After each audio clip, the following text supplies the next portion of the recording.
buenas noches, gracias que nos acompaña aquí a través del canal del Congreso. ¿Cómo está usted? Sabrá, si nos siguió el domingo, a todo el equipo del canal del Congreso, que el tema educativo inmediatamente marcó el inicio del nuevo periodo ordinario de sesiones, debido a que esa misma noche, la primera actividad en este periodo ordinario de sesiones, en las atribuciones que tiene el Congreso, determinó que en una hora, más o menos, después de que terminaron los posicionamientos de los partidos, se convocó a los diputados y diputadas. El tema, todos sabíamos que era el servicio profesional docente. Entonces le diría, esto está aprobado, reforma educativa habemos, el Senado en el momento que estamos grabando este programa hoy martes se está discutiendo, seguramente la aprobará, y entonces el asunto es dar una recapitulación, porque al fin y al cabo, las protestas de un grupo muy claramente identificado de la Coordinadora Nacional de Trabajadores de la Educación mantiene ese nivel de presencia en la ciudad como una forma de protesta y de manifestación. Bueno, vamos a hablar del tema. Los diputados que están con nosotros son diputados que han estado directamente en el tema a lo largo de todo este tiempo, y no hablo de estos días, sino hablo desde el inicio del periodo ordinario de sesiones del año pasado, el 1 de septiembre, y yo quiero presentarles a Alfonso Robledo, diputado del Partido de Acción Nacional. Diputado, gracias. Muchas gracias, Javier. Es un gusto. Gracias. Igualmente. El diputado Arnoldo Ochoa, diputado por el Partido Revolucionario Institucional. Diputado, ¿cómo estás? Es un gusto. Buenas noches, Javier. Gusto estar contigo. Gracias. Roberto López, diputado del Partido de la Revolución Democrática. Roberto, bienvenido, buenas noches. Gracias, López González, porque hay 3 Roberto López en el PRD, no nos vayamos a confundir. Sí, ¿no? Bueno, muchas gracias por la invitación. Ya se definió. Yo espero que sí. López González. López para González. Que no digas. Gracias, Roberto. Gracias. Y Víctor Manuel Jorrín, diputado del Movimiento Ciudadano, con quien en otras ocasiones habíamos hablado también de estos temas. Víctor Manuel, bienvenido, ¿cómo estás? Bien, buenas noches, gracias. Yo creo que no le damos mucha vuelta, ¿no? Empecemos, si les parece así, y vamos dialogando. Y entremos con algo que está ahí. A ver, esta reforma educativa, podríamos decir, para no adelantarnos cualquier cosa que pueda pasar, ya está aprobada en la Cámara de Diputados, en lo particular y en lo general. Te pregunto, diputado, ¿es la reforma educativa que necesitábamos? ¿Qué es lo que pasó? ¿Qué ves de ella? Porque todavía se mantiene un alto nivel, altísimo diría yo, de nivel de protesta. Bueno, es una reforma que empieza por lo básico y es seguramente el factor más importante de la enseñanza, que es el maestro. Y apuntalar las bases de una educación de calidad. Como sabrán, la reforma constitucional abarca el tema de la calidad entre las virtudes de la educación en México, y la calidad, para poderla alcanzar, lo primero que tenemos que hacer es una evaluación, un diagnóstico completo de todo el sistema nacional educativo. No solamente saber que los niños de nuestro país salen muy mal evaluados y quizás los peor evaluados de la Organización Mundial de Comercio, pero finalmente esto podríamos decir, también salen mal evaluados inclusive con países con los que tenemos niveles de desarrollo humano inclusive parejos, como los latinoamericanos.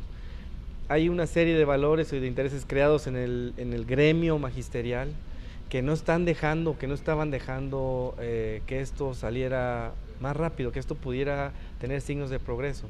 Y quizás en eso estuvimos coincidiendo casi todas las fuerzas políticas de plenitud.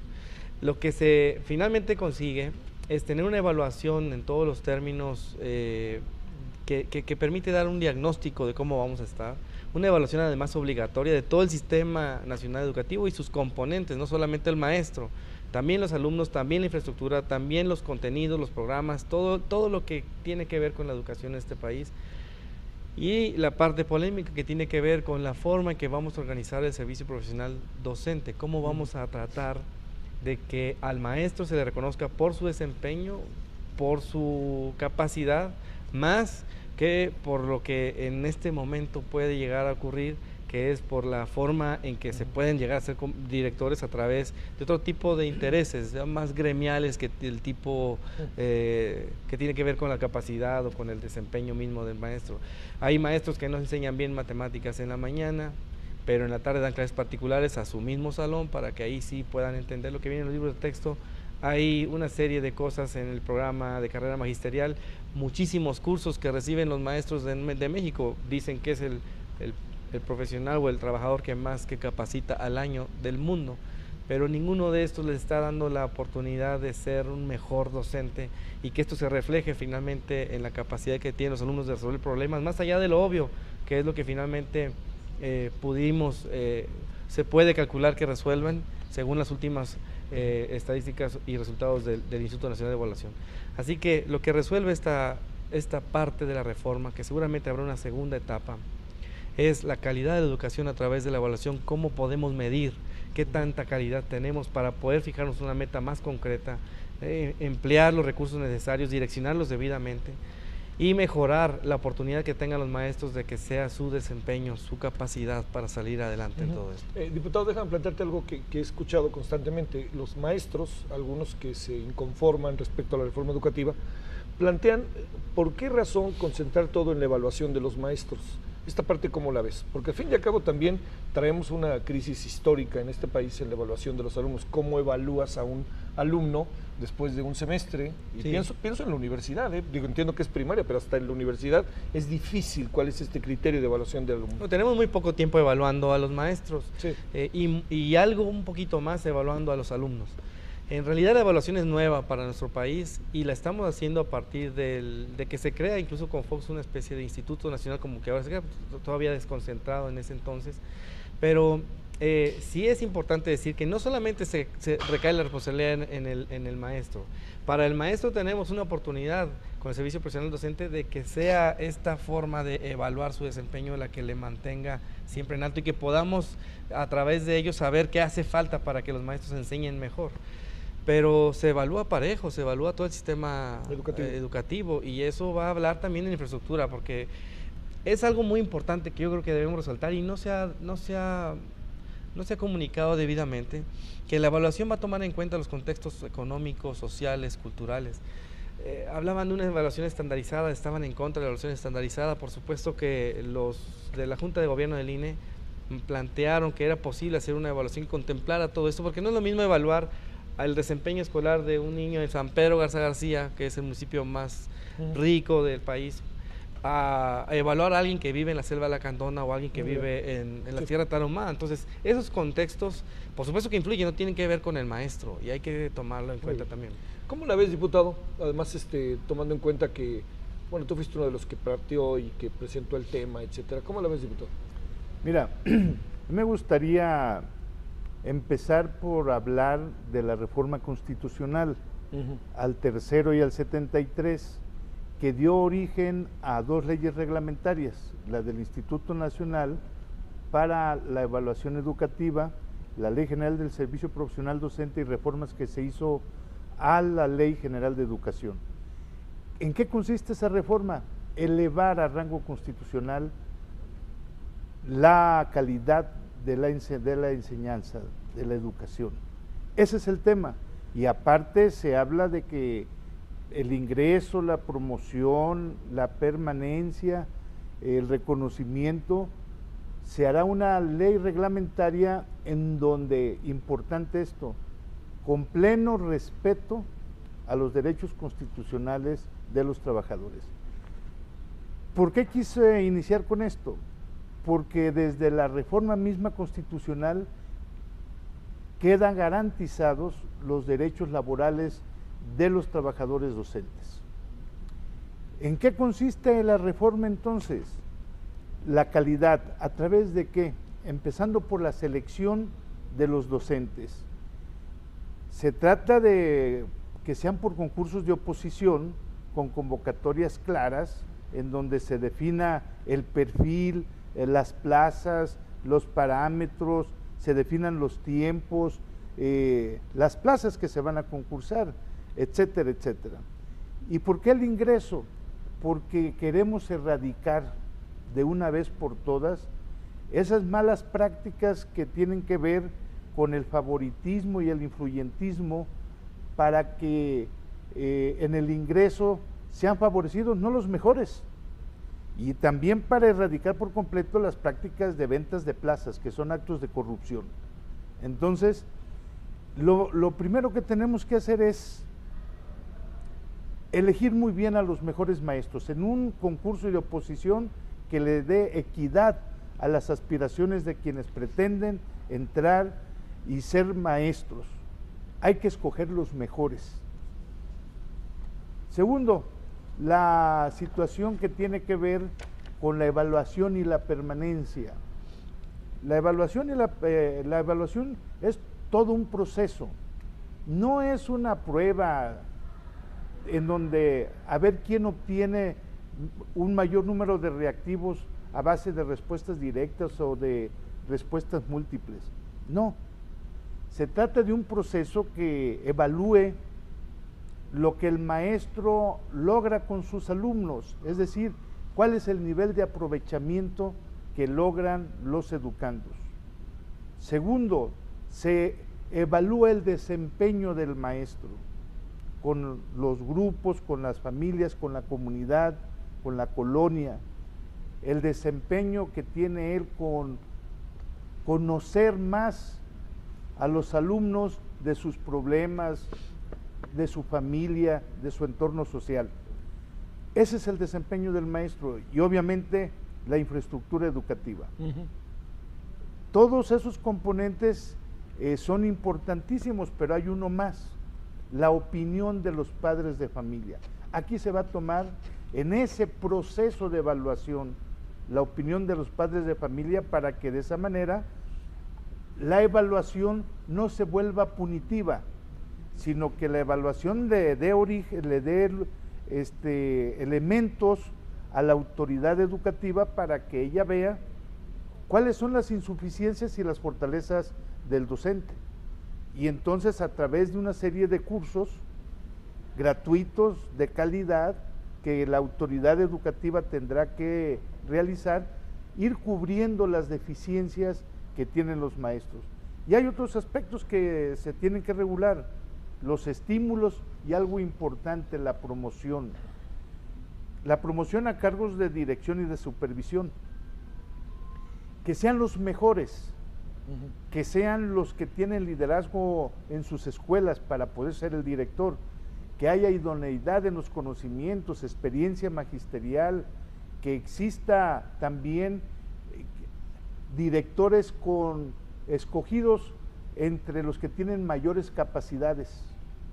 Ese es el fondo, acabar los nombramientos de directores y de supervisores en base a influyentismos políticos, en base a actos de preferencias individuales porque son compadres o por servicios políticos.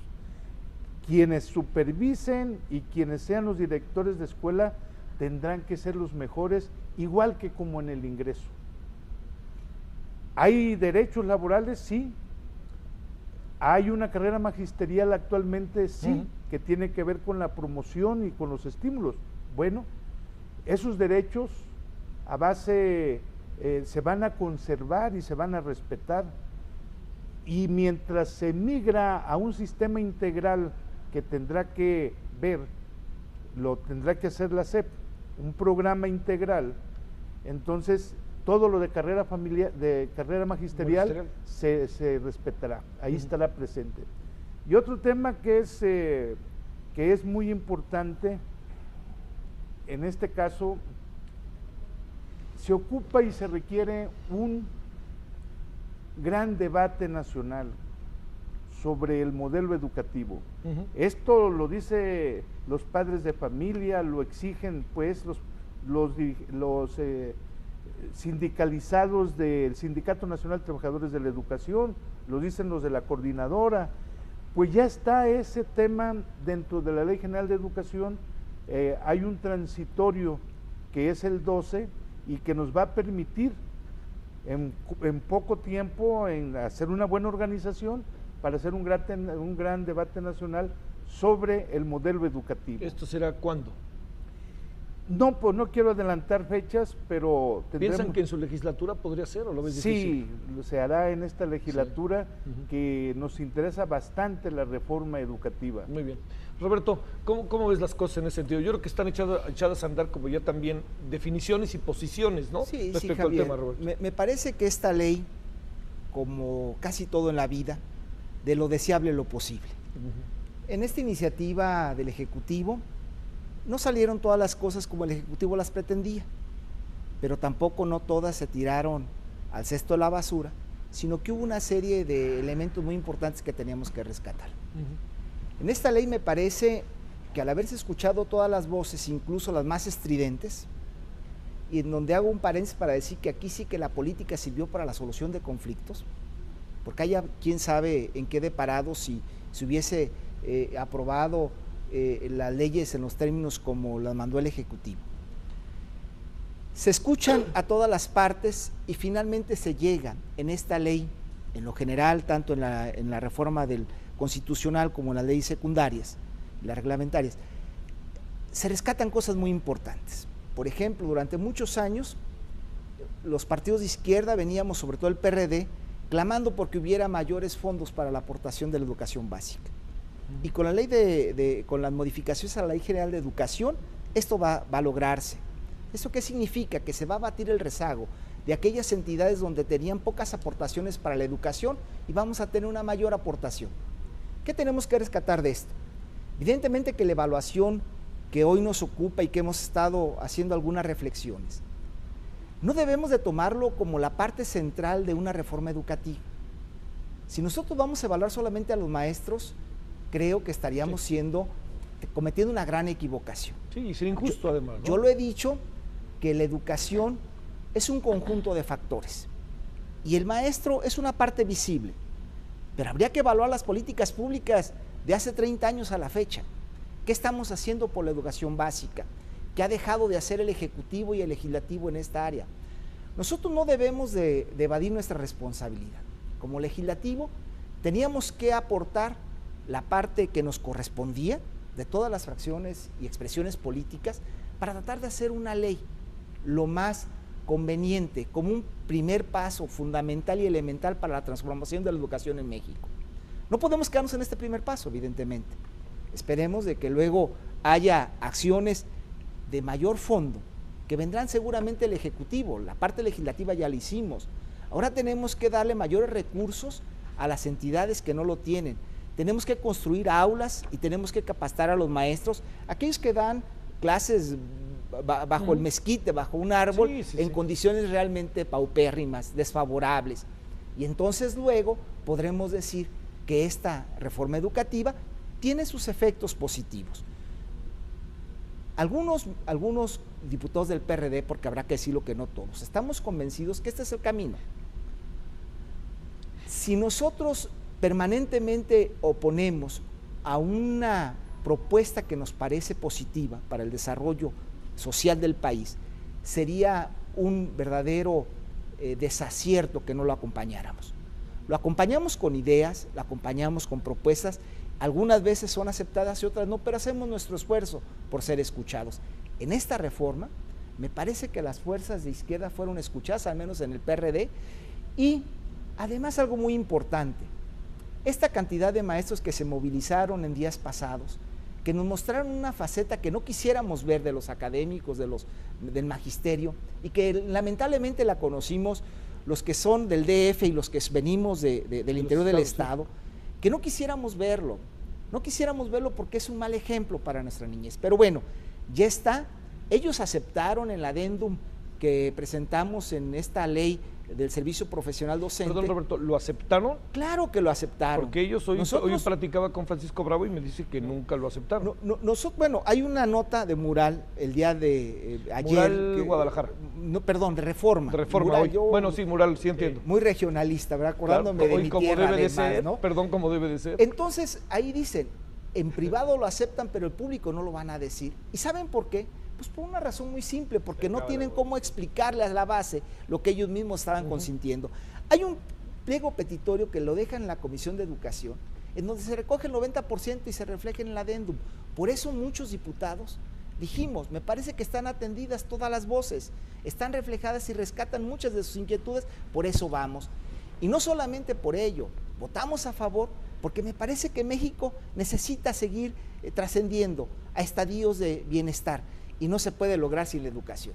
Entonces esta es una parte fundamental que algunos creemos, independientemente del partido al que pertenezcamos, que es importante seguirlo empujando. Sí. Y hará falta conocer qué políticas públicas vienen del Ejecutivo para poder materializar una base significativo en un rezago, me parece, como no lo habíamos visto quienes tenemos más de 50 años.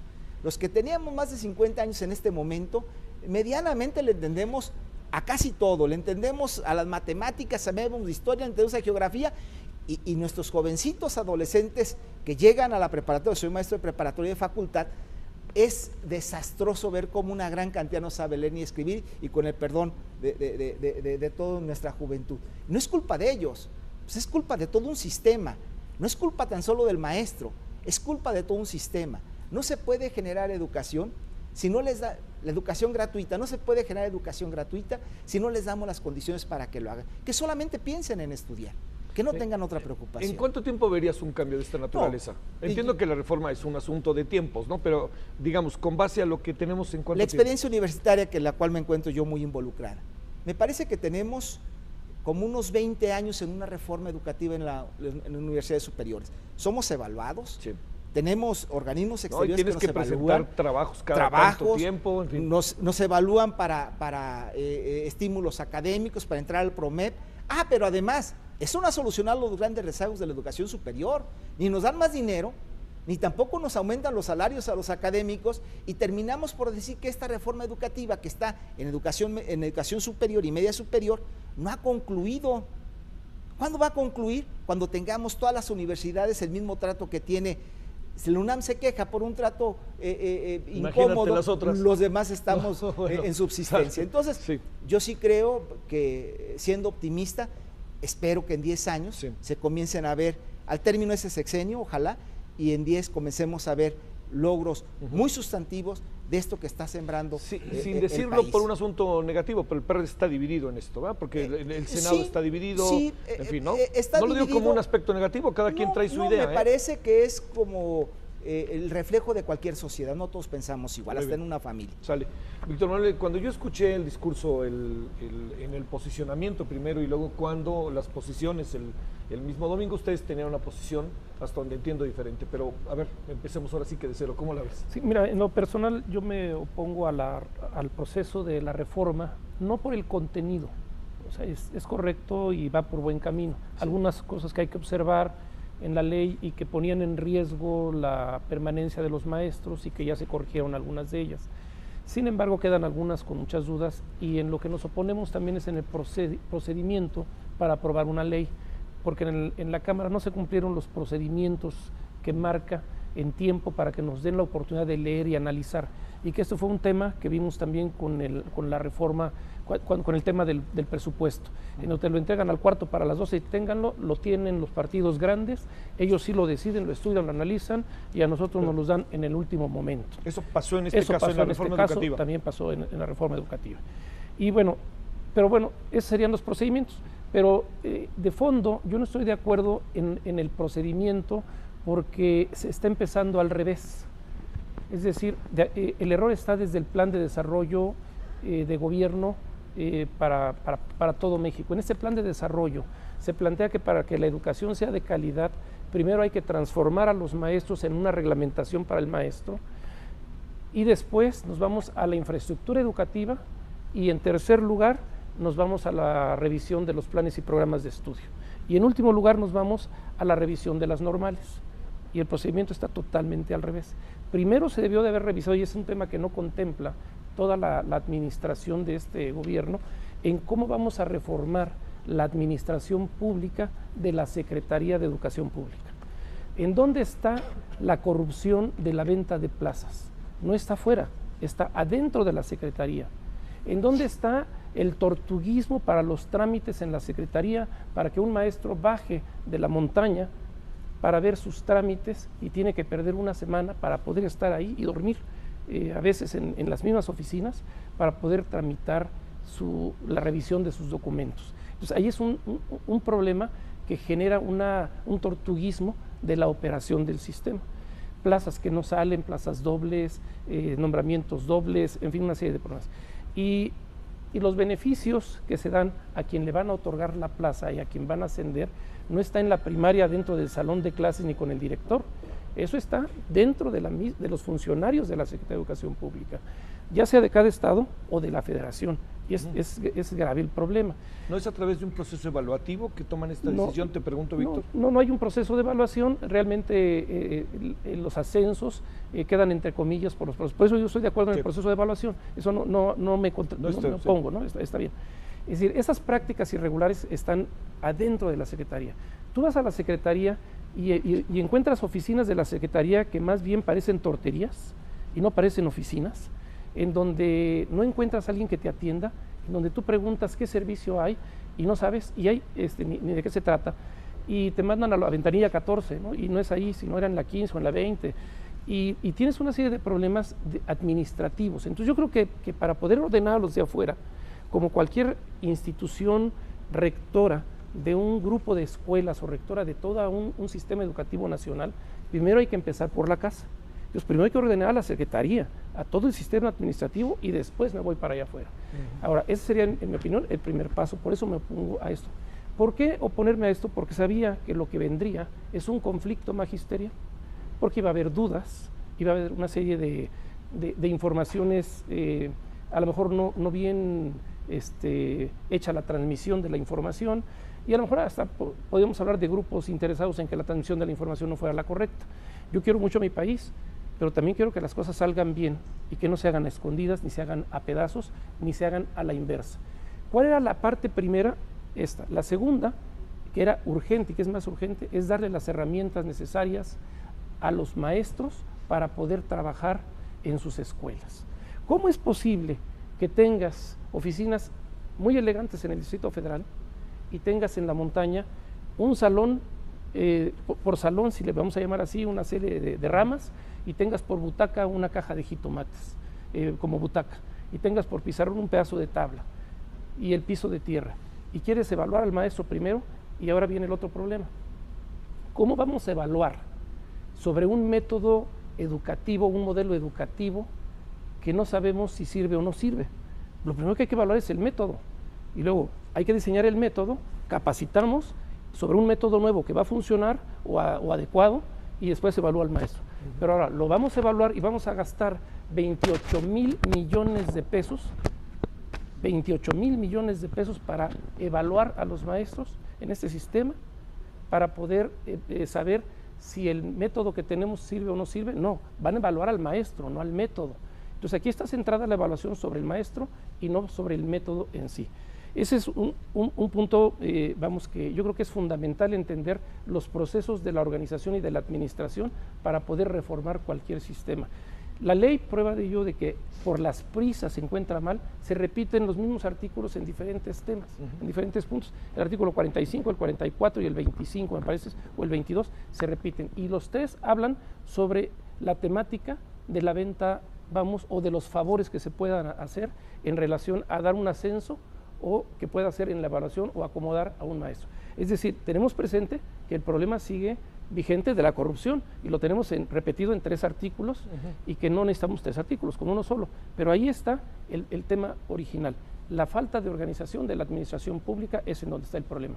No quiero decir que esto sea problema de esta administración, lo venimos arrastrando desde hace muchos años, ¿no? Pero esta administración debió de atacar. Víctor, en el informe, en el mensaje del informe del lunes, del 1 de septiembre, el presidente dijo, que recuerde, ¿no? Así un poco de bote pronto, que muchas de las protestas que se habían manifestado en torno a esto tenían, entre otros, un origen que era también condiciones de vida muy desfavorables.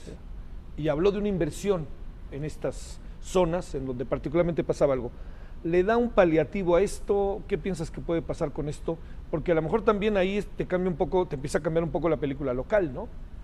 Mira, yo creo que se necesita un gobierno más sensible, y ojalá más sensible y que además que conozca el territorio nacional. Te voy a poner, por ejemplo, cuando estábamos hablando del presupuesto, hablábamos con el subsecretario de egresos y le planteaba que venía caminando, pero ya estaba en la puerta los grupos de autodefensa. Y le dije, ahí necesitamos 70 millones para los proyectos productivos en esa zona específicamente. Y dijo, no. Le digo, bueno, yo no le daría 70, le daría 200 millones a esa zona para evitar que se empiecen a formar los grupos de autodefensa y se desarrollen estas zonas de Guerrero. La respuesta fue, no, todo lo tenemos controlado. y ve si está controlado Guerrero, ve si está controlado Michoacán.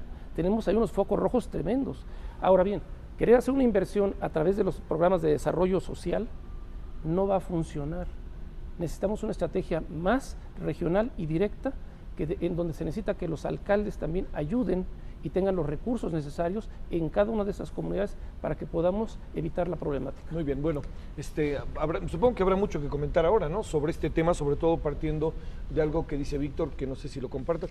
¿Fue a la carrera o fue más bien un poco como entre los partidos llamados grandes, en función, además son grandes en función también de la votación, que eso no puede perderse de vista? Claro. De esto, ¿cómo lo ven? Y sobre todo la otra, se atacan los verdaderos problemas también de burocracia, que uno sabe que son muy, muy complejos en la vida cotidiana, ¿no? Son complejos en las universidades. O sea, llegas ahí de repente y quieres hacer un trámite y te vuelves loco, ¿no? Parlaba dicho con respeto en la UNAM, cuando yo entré, no sabía qué ventanilla ir, ¿no? O sea, si eso le pasa a un estudiante, pues me imagino que... Pues sigue pasando y va a seguir pasando porque esto tiene que ver con un replanteamiento en la administración pública federal.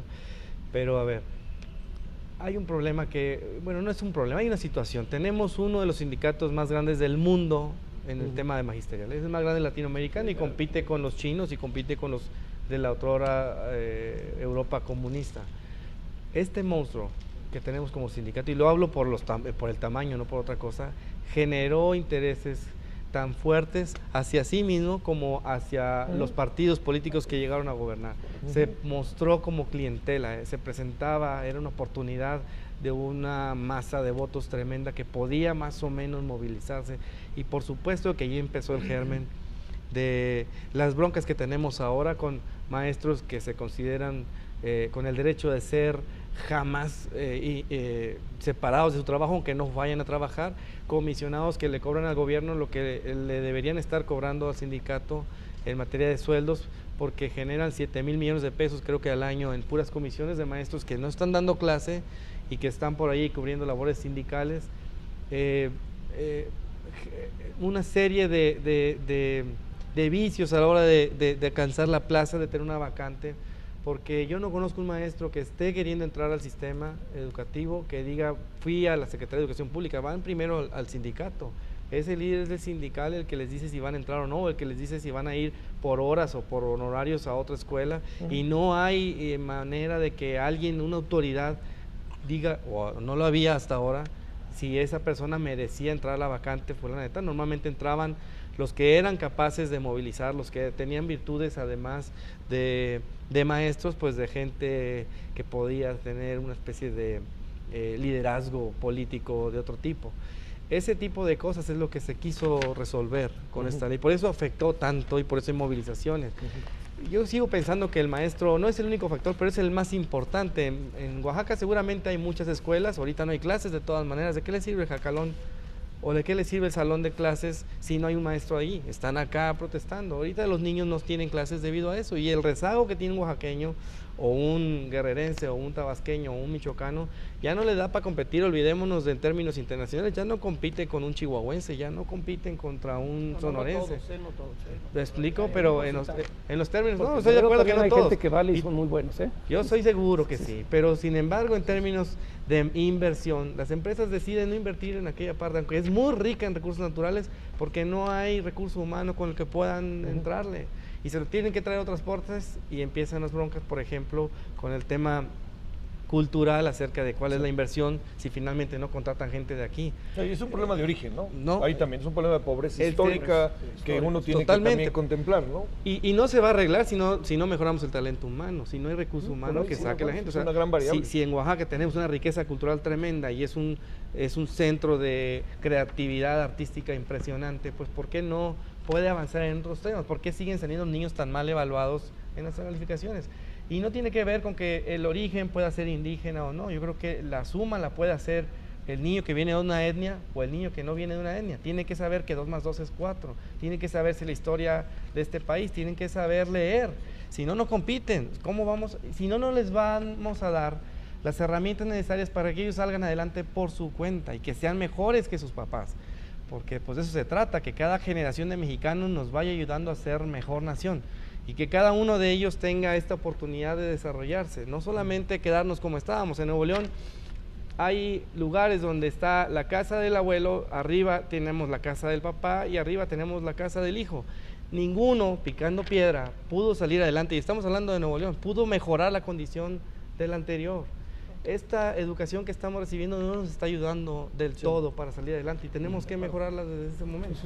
Adelante. A ver, sobre este tema me gustaría dar la opinión de mi grupo parlamentario del PRI. Todos hemos coincidido en nuestras exposiciones que es la educación la que transforma la sociedad, que realmente la educación es lo que le da las herramientas al niño, al joven, para que puedan tener una movilidad social permanente.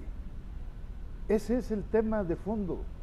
Lo va a hacer cuando la educación, esta que queremos que transforme la sociedad, sea de calidad. Y partiendo de bases, hay asimetrías en el aprovechamiento de los educandos, de los niños, de los jóvenes. Esas asimetrías conocemos todos, una serie de datos en donde normalmente el sureste es el que tiene un nivel económico más bajo, es donde hay una cultura muy plural, es también donde tenemos problemas de rezago social muy grande, etcétera, etcétera. Y también la infraestructura educativa tiene problemas, es donde está más deficiente la infraestructura educativa, pero también es la que presenta el mayor ausentismo de maestros, es la que presenta el mayor retraso en el inicio de clases, es la que tiene la planta de docentes que a veces no llega ni siquiera a la mitad del calendario escolar.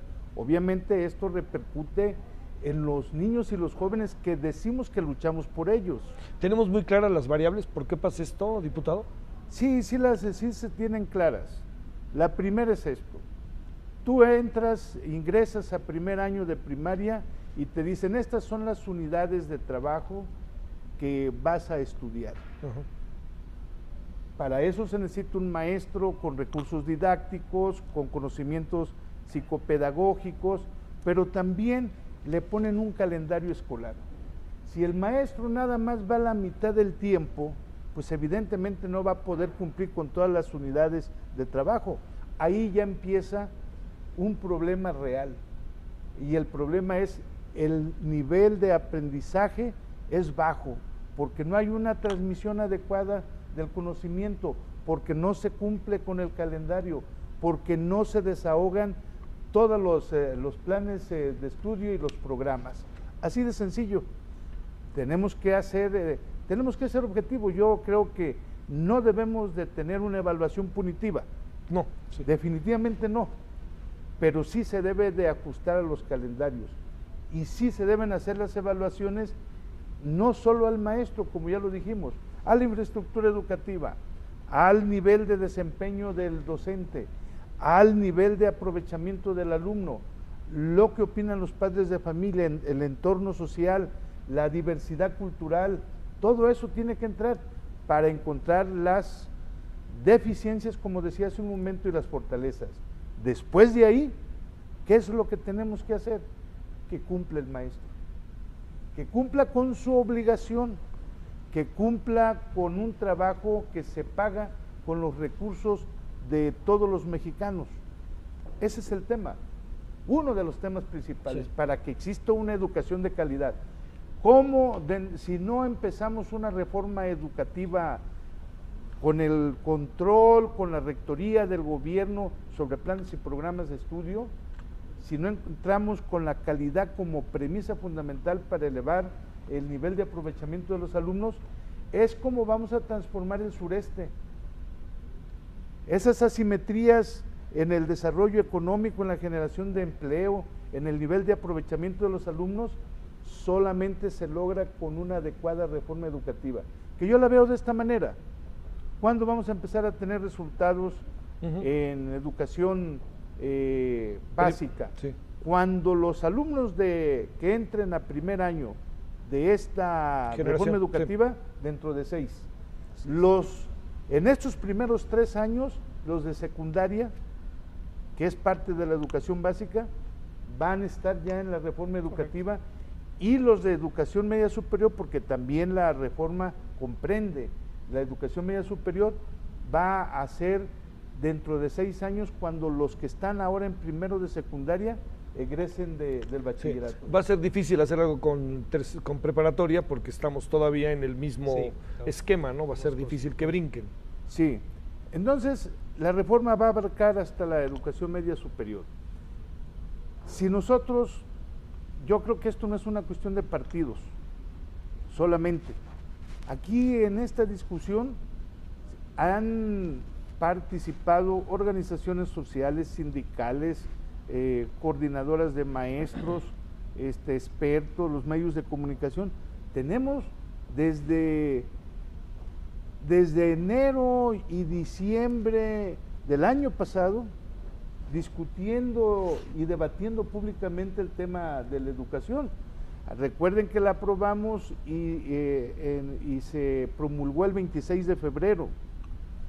Y ahí empezamos con lo de los foros que organizó la Comisión de Educación, tanto de la Cámara de Diputados como del Senado. Hubo foros a los que nos invitaron expertos, otros los organizó la propia Comisión de Educación. Hay un gran debate y va a seguir un debate, va a venir la revisión del modelo educativo y tendrá que haber un gran debate, porque en el transitorio de la Ley General del Servicio Profesional Docente, el transitorio 20, si mal no recuerdo, señala la obligación de que hagamos un análisis muy amplio de los planes de estudio de la educación normal, la que forma a los docentes que tendrán que ir. Es el transitorio 22 y tendrá que haber una gran reforma dentro de la educación normal.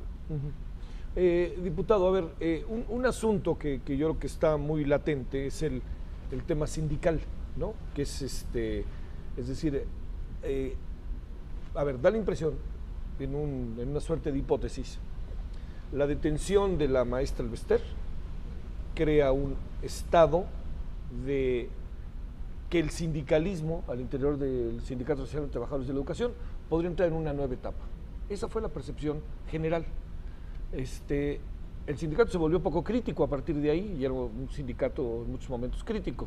Algunos dicen que fue un poquito por un poquito de temor, ¿no? Pero esto entiendo que es un terreno netamente especulativo. Y está por otra parte la coordinadora. Estas organizaciones gremiales que son tan importantes para una sociedad, pero que soy de la idea, y yo supongo que más o menos la compartimos, de que una cosa es defensa de los trabajadores, pero el mundo académico se mueve en otra parte, tiene otra ventanilla, por decirlo de alguna manera. Las universidades son una buena prueba de ello. ¿Esto qué ves? Bueno, primero decir, para poder abordar tu reflexión, la intervención del Estado en el asunto de educación era impostergable, no se podría seguir continuando con ese estado de cosas, porque la educación no estaba en manos del Estado, estaba en manos de esos grupúsculos de poder, y digo grupúsculos de 1 millón, que no es cualquier cosa, en donde en muchos estados las políticas de educación no las determinaba el gobernador en turno, ni el presidente en turno, las determinaban los sindicatos. Ellos decidían qué hacer, hasta determinaban qué secretario debían de nombrar, si no les paraban, si no, ahí tenemos el caso de Oaxaca, en fin.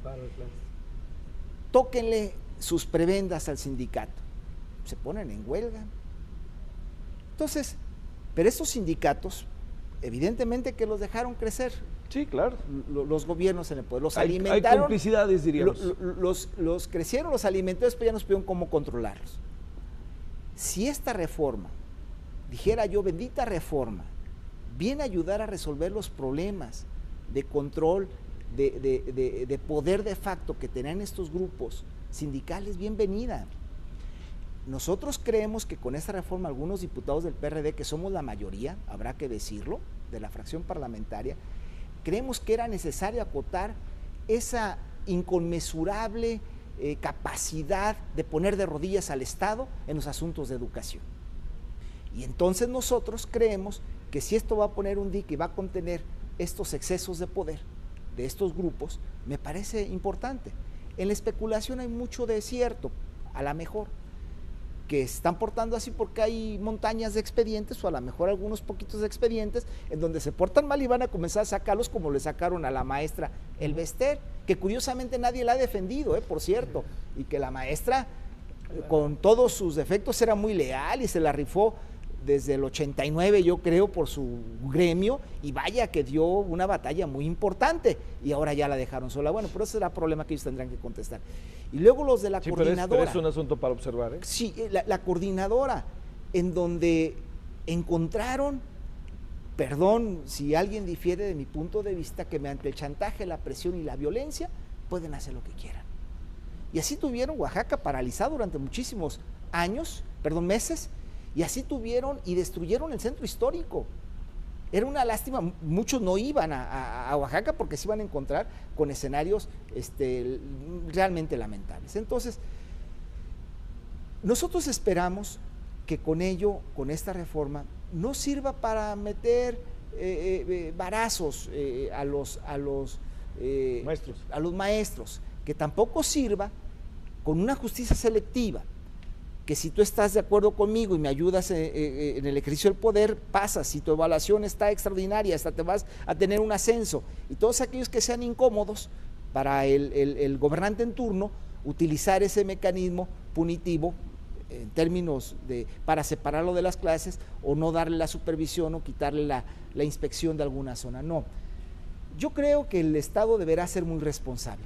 Nosotros apostamos que debería de serlo porque está en futuro 110 millones de mexicanos, y yo creo que el futuro de este país está en la educación, y si no actúa con esa conciencia y de compromiso de clase con los mexicanos, pues entonces ninguna ley va a ser suficiente para poder detener las asimetrías y poder tener una educación diferente. Muy bien, a ver, cerremos este bloque para empezar a entrar en una suerte de intento ahí como de conclusiones o de miradas finales. Algo se tenía que hacer, era como un grito a voces, no quisiera plantearlo de ciertos sectores en particular. Quizás donde más se resentía, decía hace un momento el diputado, es que históricamente la educación es el elemento de movilidad social, ¿no? O sea, yo estudio y tengo posibilidades de acceder a algo diferente de cómo vivo en caso de que mis condiciones no sean favorables. A ver, ahí, ¿qué piensas, Víctor? ¿Le tenemos que entrar de alguna manera? No, yo estoy de acuerdo en que hay que entrarle y debíamos de haberlo hecho en forma integral inclusive, sí, ¿no? En el Congreso local yo había hecho el planteamiento en Guerrero de que había que transformar primero las normales. Eso ya es un planteamiento de hace más de 4 años que se hizo. Sin embargo, aquí se tocan indirectamente las normales, ya se empieza a tocar el tema, ¿no? Que no va por mal camino. Sí. Nada más que lo que yo me refiero es que está mal el proceso. O sea, ¿cómo vas a pedirle a tus hijos que dejen de gastar y de portarse mal si adentro de la casa no llegas a tiempo, es un desorden tu casa, la puerta está abierta a la hora que quieras, la cierras a la hora que quieras, y luego le pides a los hijos que pongan orden, que por favor están portándose mal allá afuera, ¿no? Si el primero que pone el mal ejemplo eres tú, o sea, no has ordenado tu área administrativa. Yo por eso digo que está mal el empezar. No es que esté mal la reforma o que esté toda mal. Sí hay puntos que por las prisas están mal hechas, y aquí están los artículos que están repetidos, el 40 con el 25 y con el 44, dice lo mismo, ¿no? Y como eso vamos a encontrar más. ¿Qué hacer con eso, Víctor? Bueno, obviamente la van a aprobar la ley y no va a haber de otra más que después irla corrigiendo, ir haciendo algunos parches para que esto quede mejor. Pero lo que yo creo que de fondo es también ver que en el Congreso no se escucha a la minoría. Fíjate cómo es de congruente y de incongruente la situación. Hice el planteamiento, y fue una de mis participaciones, que los padres de familia deberían de estar incluidos en el consejo para que pudiesen participar los padres de familia. Y lo propuse. Y ahora me dice un compañero del PRI que los padres de familia deben de participar. ¿Cómo van a participar ahora si tampoco están en la cabeza? No están incluidos en el consejo, no lo aceptaron. No sé a qué horas planteaste eso, pero dentro de la evaluación están los padres de familia como parte del Sí, pero están metidos abajo, pero no están en la cabeza. Ya. Y los padres de familia en la escuela deben de estar desde la cabeza, y no los pusieron. Bueno, ahí es en donde tenemos yo una opinión incongruencia. diferente en eso. A ver, muy en breve. ¿Cuál es tu opinión, diputado? Mi opinión es que los padres de familia deben de servir al proceso de evaluación, pero el líder que tiene que conducir en la escuela es el director, no los padres de familia. Ellos deben de participar, porque habrá padres de familia que a lo mejor tengan la preparación y sepan de didáctica y de pedagogía y de planes y programas de estudio, y habrá otros padres de familia que no. Sí. A ver, muy en breve, Víctor, ibas a decir algo.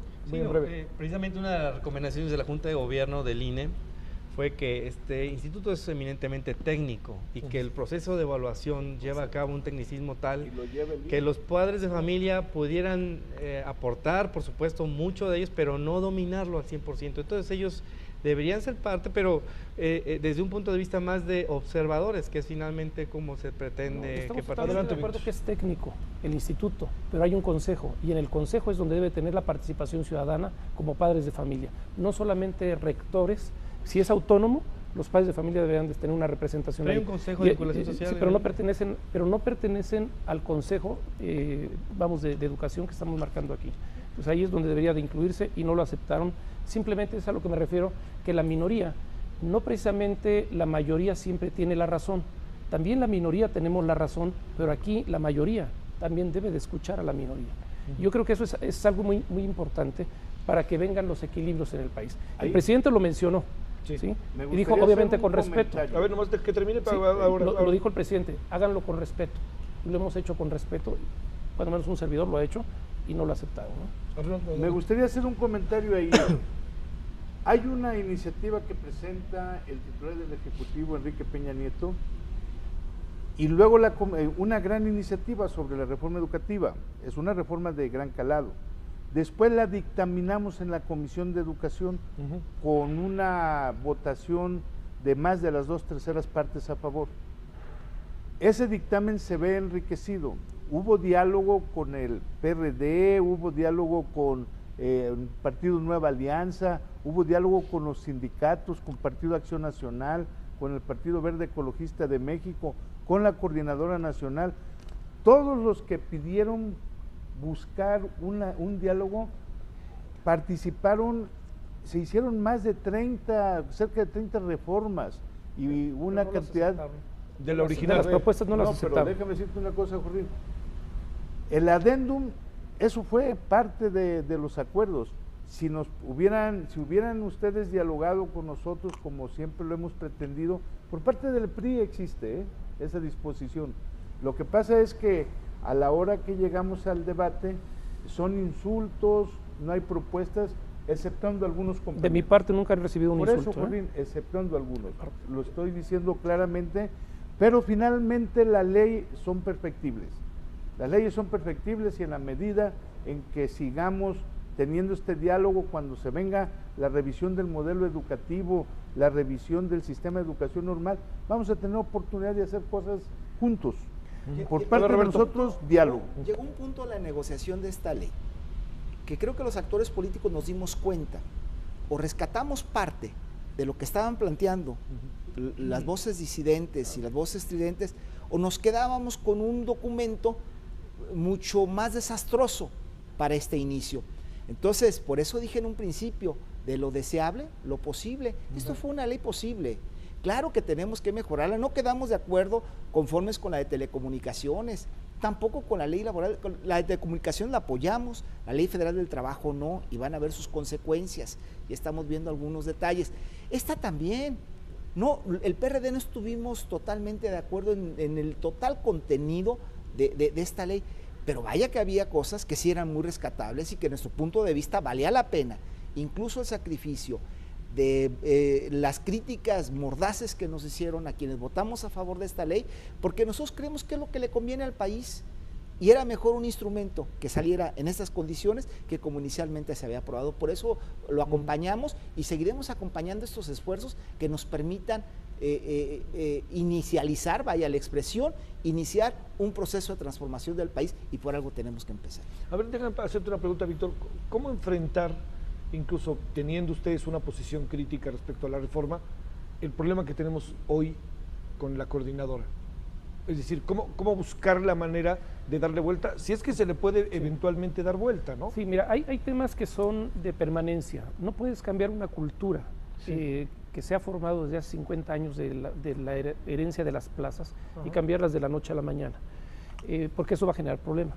Obviamente ya viene adecuaciones y los maestros sienten inseguridad en su permanencia.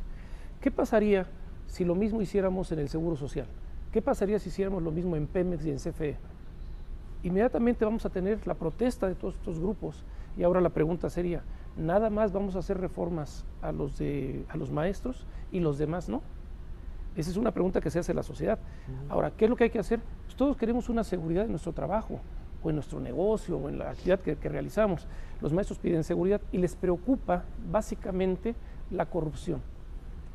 Vamos a pensar que estos evaluadores, porque aquí lo reflejan en esas 3 repeticiones del mismo artículo, lo reflejan, se va a castigar a quien compre o venda o reciba dádivas por dar un ascenso o por la evaluación. La pregunta de ellos es, ¿quién me va a defender si ocurre una dádiva o hay un acoso sexual o hay algún interés especial político de un partido para que puedas tener un ascenso? Solamente podrás recibirlo a través de tal persona, supervisor, o el capacitador te va a poner el visto bueno si vas a votar con ellos. Necesitan una vigilancia y esa vigilancia, ellos sienten su seguridad que el sindicato debe estar ahí observando y es uno de los puntos que se le quitaron. Entonces ellos hay que darles la seguridad para poder resolver mientras terminamos los otros puntos. Mientras terminamos esta incongruencia, que a mí me parece incongruencia, en evaluar ahorita a un maestro con un modelo que sabemos que ya no funciona, que hay que cambiarlo. ¿De qué modelo estamos hablando? Un modelo que te lo hace repetitivo al niño, que viene con errores en los libros, un modelo que no enseña para la productividad, un modelo que no enseña sobre la innovación, sobre la creatividad, en fin, que tiene muchas limitantes y que hay que cambiarlo y que hay que actualizarlo. Pero para esto, primero debimos de haber organizado la casa, después la infraestructura, evaluar el modelo y después a los maestros. Entiendo que va a ser polémico per se, ¿no? Porque además hay algo, digamos, quisiera pensar que quizás algo de lo que está detrás de la reforma y del planteamiento mismo de la reforma de la propia presidencia era tratar de echar a andar lo más pronto posible un proyecto que tuviera coherencia. Por último, ¿no? Te quiero hacer una preocupación que tengo. Sí. ¿Sí? Igual que lo que comenté con el subsecretario de Hacienda, conocemos los que no somos, los que sí recorremos el país, los que sí vamos a las comunidades, sabemos lo que puede pasar en un movimiento social. Sí. Y quien sea sociólogo o quien sea psicólogo social sabe lo que puede ocurrir. Y quien sea un historiador también lo va a evaluar. ¿Qué es lo que se está gestando en un problema del país?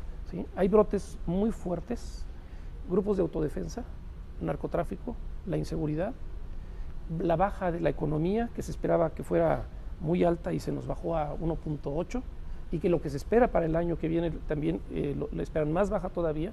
Estamos hablando de un gran problema económico, y a esto súmale cada uno de estos ingredientes, maestros, reforma petrolera o energética, en donde puede, esto ir aumentando, y todos los conflictos sociales que pueden presentarse extras que no están en el país, y si no se manejan con cuidado, con una estrategia política adecuada, podemos tener un conflicto grave en el país.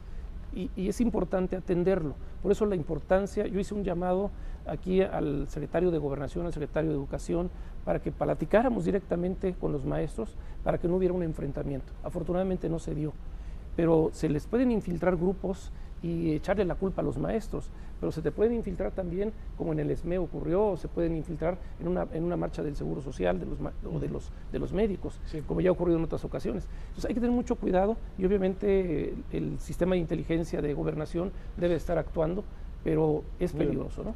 A ver, cerremos, les pido una breve reflexión, porque estaba pensando conclusión, pero es que es difícil, ¿no? O sea, porque si estamos en la idea del terreno inacabado, de que esto forma parte de un proceso, bueno, hasta ahorita, ¿qué diríamos, diputado? Pues, por ejemplo, esto de los 50 años que tienen algunos maestros culturalmente pensando que la plaza es de ellos y la pueden heredar. Imaginemos a quién se la están heredando, a quién se la están vendiendo, porque ellos creen que es de ellos. Ese tipo de cosas son las que han mantenido a la educación en manos de los que menos interés tienen en enseñar bien. Lo que pretende esta ley del servicio profesional docente es que la vacante siempre sea por concurso, que podamos concursar inclusive los que no somos normalistas a partir de 2 años que entra en vigor la ley, para darle también mucho vigor a la calidad de la gente que está enseñando, y que la gente que está enseñando sea producto de que se ganó con un concurso de oposición ese espacio y por eso demuestra ser de los mejores. Si esto empieza a caminar, estoy seguro que mucho de la calidad que estamos buscando en la enseñanza puede sentirse próximamente y no tenemos que esperar mucho tiempo. Creo que hay mucho dinero que se va a requerir para que la reforma camine, porque la jornada ampliada de 6 a 8 horas, y eso es nada más 28.300 para mejorar las escuelas, para mejorar los elementos, pero creo que la evaluación va primero. La evaluación nos da la pauta para tener un diagnóstico y formular una estrategia, una política pública nueva de materia de educación. Antes no podemos, antes nos vamos a ir con palos de ciego para saber qué se necesita, qué necesita el maestro y qué necesita la escuela y qué necesita el sistema. Si no hacemos una evaluación primero del sistema educativo nacional, no podemos saber eso. Correcto. Y por eso va primero la evaluación, pues es simplemente así parten todas las políticas públicas, de un diagnóstico. Del sistema educativo, no de los maestros. Adelante, diputado. Mire, yo creo que México tiene mucho que dar todavía. Somos un país con muchas potencialidades, pero hemos escuchado durante muchos años México, el milagro latinoamericano. México será en el año 2000 una de las grandes potencias, pero no llegamos. ¿Qué tenemos que hacer? Reformas profundas. Díganle el adjetivo que deseen, pero requerimos reformas profundas en educación, es una de ellas. La energética, la financiera, hay una serie de reformas. Y ese es lo que ha entendido Peña Nieto. ¿Sabe qué es el momento de las reformas? No lo podemos hacer solos. Ni el presidente desde el Poder Ejecutivo, sin los partidos políticos. Por eso siento que se están haciendo acuerdos con todas las fuerzas más importantes. Y sí escuchamos a la minoría, pero que la minoría entienda también que las mayorías construimos. No imponemos, las mayorías son para decidir, porque tienes un respaldo popular atrás. Las mayorías no imponen, ¿verdad? Gobiernan, pero con respeto y escuchar a las minorías. Yo no tengo ningún inconveniente en que sigamos viendo con quienes tienen realmente ganas de aportar. Pero ese es el momento de las grandes reformas y la educativa es una gran reforma. Adelante, diputado Los Roberto. países se transforman a través de revoluciones o de reformas. Sí. Hay algunos creemos que las reformas es el camino socialmente más viable, que le da mayor viabilidad a un país. Pudiera haber el presidente Peña Nieto haber dejado las cosas como están y seguramente que estaríamos postergando el avance del país. Y ha hecho del Pacto por México el instrumento político por excelencia para lograr este tipo de acuerdos. A mí me parece que aquí es cuando la política encuentra una dimensión real, porque es necesaria en todos los países. Quienes creemos que las transformaciones de las naciones se deben de lograr, de los estados, se logran mediante las reformas, esa es una prueba de ello. Y esperemos que las reformas que vengan haya un total y absoluto respeto a la idiosincrasia nacional, que la reforma energética efectivamente defiende y respete la propiedad de todos los mexicanos y no se privatice, como es la pretensión del presidente Peña Nieto, y que ojalá entre todos los mexicanos podamos decidir el rumbo de las próximas reformas que seguramente tendrán que ser necesarias para sacar al país en el estado en que se encuentra. Finalizamos, diputado. La postura que tenemos en Movimiento Ciudadano en general es sí a las reformas, siempre y cuando vengan encaminadas a beneficiar al pueblo, a la comunidad, no a unos cuantos. Reformas que en casos muy específicos en el tema de educación pueda mejorar la calidad de la educación del alumnado y que nos permita tener alumnos con mayor preparación y evolucionar en este país. Pero en lo que no estamos de acuerdo es en que se vengan las reformas impuestas, porque hay un problema, y ya lo habíamos mencionado la vez pasada, en donde el presidente dicta las indicaciones, le dicta al partido y el partido viene a seguir indicaciones prácticamente, no hay realmente una discusión a fondo. nos escuchan, que eso quiero decirte que son muy prudentes, nos las pasamos hasta las 3 de la mañana y nos escuchan con mucha prudencia, pero no aprueban una sola reforma a ninguno de los artículos, porque así es la consigna que trae el PRI. Entonces yo creo que sí vale la pena que lo reflexione el presidente de la República, porque es el que está dictando las indicaciones al Congreso. Y aquí es muy importante que también los diputados de todos los partidos entiendan que son diputados de todo el país, que tienen una representación popular, no una representación del presidente. Para eso se eligieron los 3 poderes, para llevar un equilibrio, para que un presidente u otro poder no se sobrepase. Muy bien. Bueno, mire, yo creo que se ha sumado, y yo espero que en este proceso de aprendizaje que va a tener que tener la sociedad de la reforma, vamos a tener todos que aprender de qué se trata, padres de familia, maestros, administrativos del propio proceso educativo, y yo diría, no hay que perder de vista que 3 o 4 partes o secciones de la sociedad cruzan de cabo a rabo a los países, ¿no? Y una de ellas es la educación. O sea, nuestros hijos estudian, nosotros estudiamos o aspiramos a que estudien.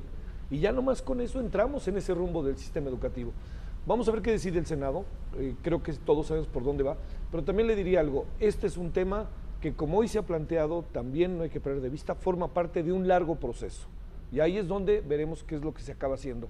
Pero sí debe quedar claro que yo propondría, creo que es el ejercicio que intentamos hacer, que usted escuche lo que es, porque también nos hemos metido en un terreno en donde se especula y se dicen muchas cosas y a la mera hora no son tan ciertas, ¿no?